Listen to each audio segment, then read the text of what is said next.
reality. The other thing that I think we're in agreement on, and I know we are because we talked before the show, but to have, and she will not be alone in this on the Supreme Court, but this is just another example and a more out of the closet example of someone who, I don't know, maybe she regards herself as a Christian, but I don't know if there's a lot of proof that she's a Christian. And the Constitution, they're interpreting the Constitution, and the Constitution was laced intentionally with biblical principles and values. And so we're basically allowing atheists to interpret a document that is supposed to be an expression of Christian values.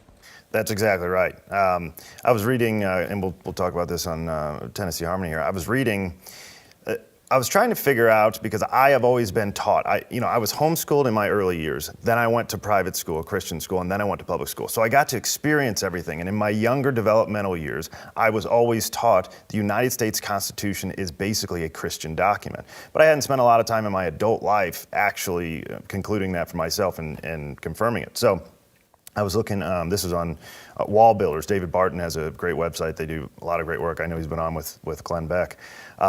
They, on one of their, they go obviously a lot of historical Constitution stuff. One of the things that he had on his site was a study done by Dr. Donald Lutz. He's a professor of political science down in Houston.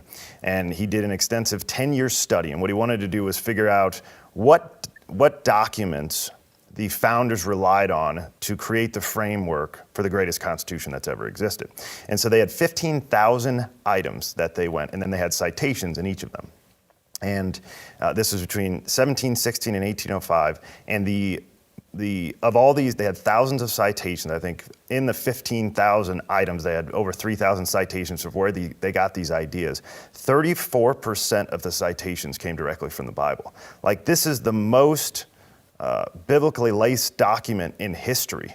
The government was formed directly from the principles of the Bible. Many of them in Deuteronomy were the book of God's law. And so the founders, many of which even Ben Franklin, who is widely considered one of the least religious founding fathers, he came out after the convention was finished and called it divinely inspired. He said, quote, "The new federal constitution, being in some degree influenced, guided, and governed by the omnipotent, omnipresent, and beneficent ruler, is absolute."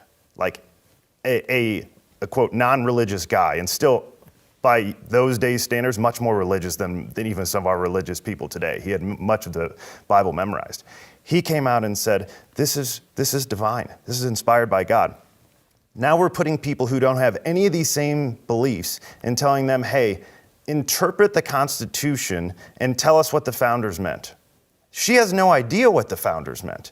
None of the atheists have any idea what the founders meant, because the vast majority of the founders were Christians, and they were taking what they put into these founding documents directly from the Bible.